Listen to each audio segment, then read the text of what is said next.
The notification sound pierced through my morning coffee routine like a knife. I glanced at my phone, expecting another work email, but the number was unfamiliar. My heart stopped as I read the message. Baby, last night was incredible. Your wife has no idea how pathetic she looks trying to please you. Can't wait to see you again tonight after she falls asleep. Sophia. My coffee mug shattered against the kitchen floor. My hands trembled as I read the text again, hoping it was some cruel joke. But deep down, I knew. The late nights, the sudden gym memberships, the way David had been distant for months, it all clicked into place like pieces of a nightmare puzzle. I sank onto the kitchen chair, staring at my reflection in the black phone screen. Pathetic. The word echoed in my mind. Is that really how I looked? Desperately trying to save a marriage that was already dead. When David walked downstairs 20 minutes later, adjusting his tie with that same confident smile he'd worn for 12 years of marriage, I felt invisible. He kissed my forehead, the same spot where Sophia's words had branded me with shame. Running late again, honey. Big presentation today, he said, grabbing his briefcase. I opened my mouth to confront him, but the words died in my throat. What would I say? That I'd discovered his affair through a misdirected text? That I'd been living a lie? Instead, I whispered, have a good day. He was already gone.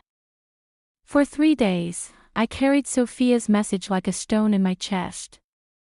I moved through our house like a ghost, cooking dinners David barely touched, making small talk that felt like swallowing glass. On Thursday evening, as David showered upstairs, my phone buzzed again. Another message from Sophia. He keeps talking about leaving her.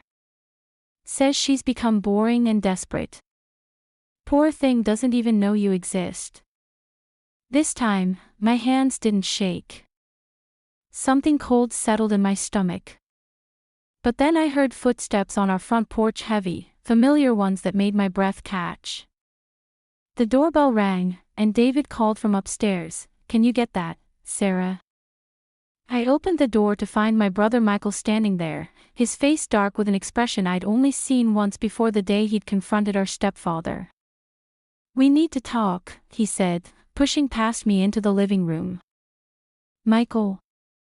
What are you?" "Sit down, Sarah." His voice carried an authority that made me obey instantly. "I know about David." My world tilted. "How?" "Sophia Martinez. She works at my firm. Has been bragging about her married boyfriend for weeks."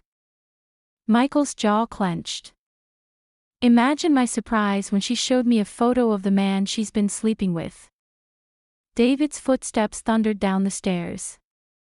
Sarah, who was at the he froze when he saw Michael's face. "Hello, David." Michael's voice could have cut steel. "Sophia sends her regards." The color drained from David's face. "Michael, I can explain." "Explain what?" "How have you been humiliating my sister for months? How does your girlfriend think Sarah is pathetic and desperate?" Michael stepped forward. "Oh yes, I know about the texts too." David's eyes darted to me, panic flooding his features. "Sarah, please, it's not what." "Stop." The word came out stronger than I'd felt in months. I pulled out my phone and read Sophia's messages aloud, watching David crumble with each word. "She sends her love," I said, finishing the second text. "Apparently, I'm boring and desperate, and you can't wait to leave me." David's knees buckled. He grabbed the back of our couch, his face ashen. "Sarah, I didn't mean for this to happen." "Which part?" I stood up, feeling power return to my voice. "The affair, or getting caught." "I love you," he whispered, but the words sounded hollow. Michael stepped between us. Love doesn't humiliate. Love doesn't betray. Love doesn't mock. He turned to David. You have exactly 5 minutes to pack a bag and leave. This is my house too, David started. Actually, I interrupted, surprising myself, it's not. My father left it to me, remember? Your name was never on the deed. I looked at this man I'd called my husband, seeing him clearly for the first time in years. Michael's right. Pack your things. David stared at me as if seeing a stranger. Sarah, please. We can work through this. I'll end it with her, I promise. And what? Your relationship with the woman who thinks I'm pathetic. The woman you've been planning to leave me for. I shook my head. The David I married would never have let anyone speak about his wife that way. 20 minutes later, David stood in our doorway with a suitcase, looking lost and broken. I made a mistake, Sarah. The biggest mistake of my life. No, I said quietly. Your mistake was thinking I'd never find out. Your mistake was choosing someone who would mock the woman you promised to honor. I held up my phone. Your mistake was falling for someone cruel enough to send texts like these.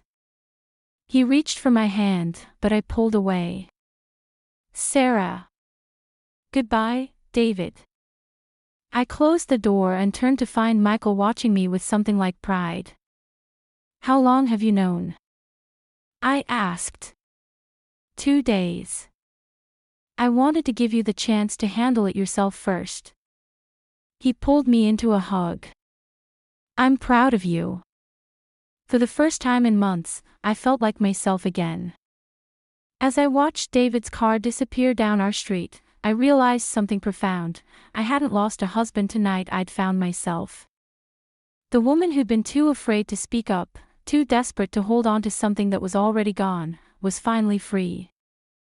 Sophia's texts, meant to wound and humiliate, had actually been a gift. They'd shown me exactly who David had become, and more importantly, who I could be without him. Sometimes the cruelest truths become the greatest liberations. And sometimes, the person trying to destroy you accidentally hands you the key to your own freedom. I picked up my phone and deleted both of Sophia's messages. Then I smiled, the first real smile I'd worn in months. Some chapters end with betrayal. Others begin with self-respect.